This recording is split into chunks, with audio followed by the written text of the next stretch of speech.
مساء الخير متابعيني، شلونكم؟ ان شاء الله زينين. اليوم راح نسوي انقارة تشيكن، اللي هي انقارة دجاج بالأكلة هندية كلش طيبة حارة. راح تكون مكوناتها دجاج مقطع ومنزوع الجلد أول شي، 4 طماطات متوسطة الحجم. أنا نزعت القشر مالته لأن ما أحس منظره لائق بالأكل، فأنتو حسب رغبتكم. منزوعات القشر ومقطعة. لبن، زبادي، روبة، شنو يسمونه. بصل مكرمل، طبعا اني اسوي بكميات كبيرة وجففه مثل ما تشوفون، واخليه وقت ما اريد اطلعه واشتغل بيه. هنا نجي هسه على البهارات. راح نحتاج بابريكا وفلفل حار، كزبرة للتزيين، ثوم وزنجبيل، فلفل اسود وقرنفل، كزبرة، دارسين، هيل. طبعا الكمون ما يحبون طعمه بالبيت فما خليته. وهنا عندي ملح وعصير ليمون. ويلا تعالوا نبتدي. فأول شي راح نسوي نطحن البصل، وبعدها نحمس البهارات بس هيك نشوحهم. وهنا راح نطحن الطماطة. بسم الله. بعد ما طحنت البصل شوفوا، هسه راح نشيل الطماطة نطحنها بس هم هواية، على الخفيف نطحن، مو كلش هواي نطحن، حافظت على خشونتها شوية. هسه نبدي نحمس البهارات. بسم الله. نظل نقلب بيهم الى حد ما يطقطقون عندنا. الهيل للاسف ما عندي صحاح، فعندي مطحون.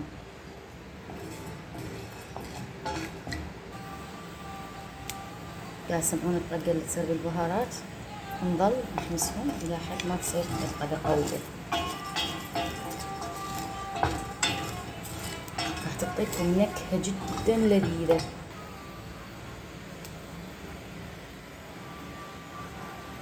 شوفوا هذا شلون راح اطق.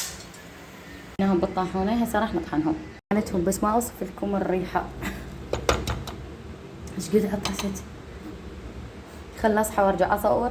هسه طحنا البصل، طحنا الطماطة. هسه اول شي راح نسويه راح نخلي الدجاج بهذه الكاسة كله.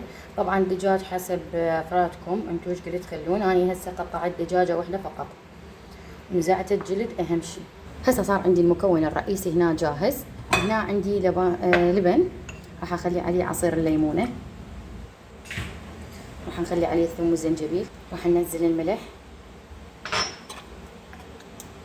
وزيت زيتون.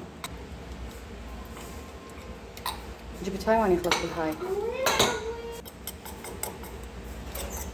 نخلي زيت لان منزوعة القشر الدجاجة، فضروري تخلون زيت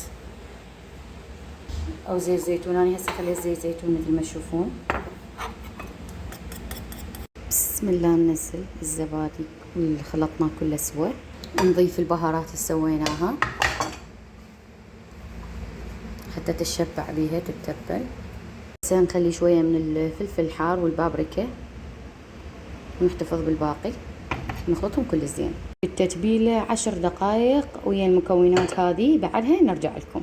دجاج طاوة غميقة طبعا نسوي بيها الدجاج. نخليه جايبون عطاوة لان بعدني ما مشترية شغلات جديدة للمطبخ. ملح حقت مثل ما شفتوا. خلينا زيت زيتون، خلي شوية زيت وياه. خلاص ننزل الدجاج بعد ما تتبل تقريبا ربع ساعة خليته. بسم الله.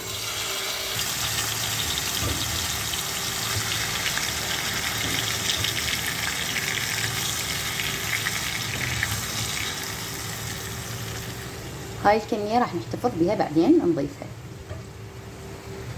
عن ما اوصف لكم الريحة ايش قد طيبة مال التوابل والثوم والزنجبيل، كلش طيبة مبينة. ف هسه انتظره يتشوح حتى ابدي اقلبه. طفيت الساحبة حتى استمتع بريحة الاكل ايش قد طيبة. هسه نبدي نقلبه بهذا الشكل مثل ما تشوفون.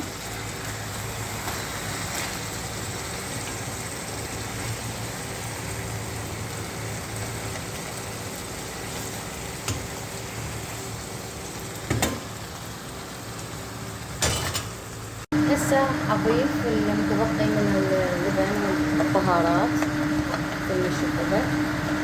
إذا تريدون تضيفون بعد لبن براحتكم حسب انتو ذوقكم بعد تبقى. وراح أضيفها الطماطة.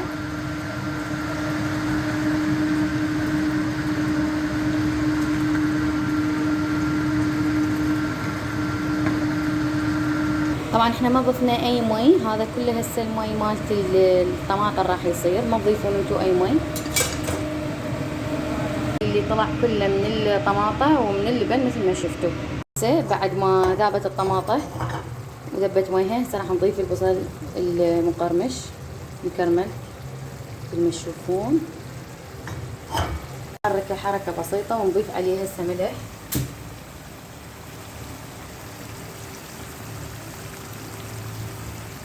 هذا الزيت طبعا انا خليته كله بزيت زيتون، شويه زيت تقدرون تشيلونه وتقدرون تبقوا، بس احنا نحب يعني دسم فراح ابقي. نطبغ مثل ما تشوفون نطبغه لمده 25 دقيقه او 20 دقيقه ويستوي لك ويتقدم. وبهاي المرحله خلصنا اكلتنا اليوم، انقاره دجاج هندي. طبعا الريحه تموت، كلش طيبه والطعم بعد ألذ.